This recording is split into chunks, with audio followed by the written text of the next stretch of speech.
आज 1 April trade कुठे होते ते आपण चेक करणार आहे। तर बघा मार्केटमध्ये मोठा फॉल आलेला आहे आज, पण कुठेही रेजिस्टन्स आपल्याला व्यवस्थित रेजिस्टन्स भेटलेला नाही आणि कॅन्डल पण व्यवस्थित ब्रेक झालेले नाही आहेत, त्याच्यामुळे ट्रेड घेतलेला नाही। ही कॅन्डल दिसत असेल तुम्हाला 12.55 ची, पण 12.55 ची कॅन्डल आहे ती खालून जरा वीक जास्त आहे, त्याच्यामुळे ट्रेड घेतलेला नाही। आणि ऑप्शनच्या चार्टवरती वरून वीक जास्त असल्यामुळे तिथे पण ट्रेड घेतलेला नाही बँक निफ्टीमध्ये।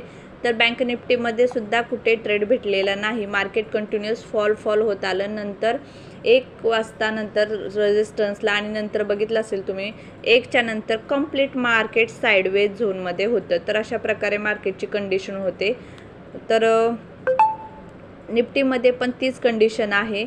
तर कुठे व्यवस्थित रेजिस्टन्स घेतलेले नाहीत। मार्केट डाऊन असल्यानंतर आपण प्लेन चार्टवरती रेजिस्टन्स बघतोय, तर रेजिस्टन्स निफ्टीमध्ये सुद्धा नाही। सेन्सेक्समध्ये आपण चेक करूया, तर सेन्सेक्समध्ये सुद्धा तीच कंडिशन आहे। 1च्या नंतर मार्केट पूर्ण साइडवेज होतं आणि त्याच्या अगोदर मार्केट कंटिन्यूअस फॉल होत होतं आणि रेजिस्टन्सला कुठे सुद्धा टच झालेलं नाही, त्याच्यामुळे सेन्सेक्समध्ये सुद्धा कुठे ट्रेड नाही। तर अशा पद्धतीने आज मार्केटमध्ये ट्रेड भेटलेला नाही। आणि एक बँक निफ्टीमध्ये होता 1:1 गेलेला आहे, पण वरून कॅन्डलचा वीक जास्त असल्यामुळे आम्ही तिथे ट्रेड केलेला नाही। तर आज मार्केटमध्ये फॉल आलेला आहे। अमेरिकेमध्ये काहीतरी न्यूज आहेत, उद्या अमेरिकेमध्ये लिबरेशन डे सेलिब्रेट करणार आहेत। तर काही डोनाल्ड ट्रम्पनी अमेरिकेविषयी काही बॅड न्यूज आहेत ते उद्या घोषित करणार आहेत।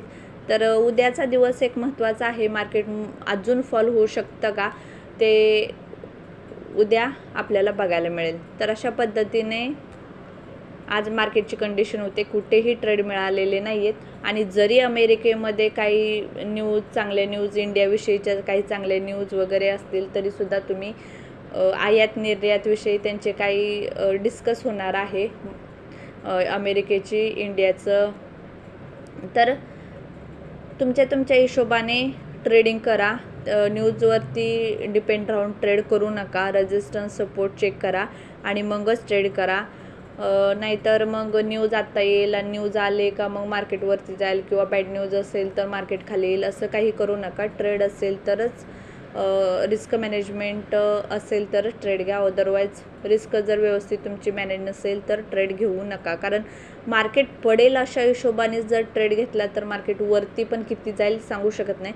आणि जर समजा काही त्यांनी चांगली न्यूज जर इंडियासाठी काय बोलले तर तुम्ही मार्केट वरती जाईल अशा हिशोबाने तर तुम्ही ट्रेड घेतला असेल तर मार्केटमध्ये फॉल आला तर किती फॉल येऊ शकतो ते काही माहीत नाही। त्याच्यापेक्षा आपला स्टॉप लॉस टार्गेट आणि एंट्री व्यवस्थित प्रॉपर फॉलो करा, रिस्क मॅनेजमेंट व्यवस्थित फॉलो करा आणि अशा प्रकारे ट्रेड करा।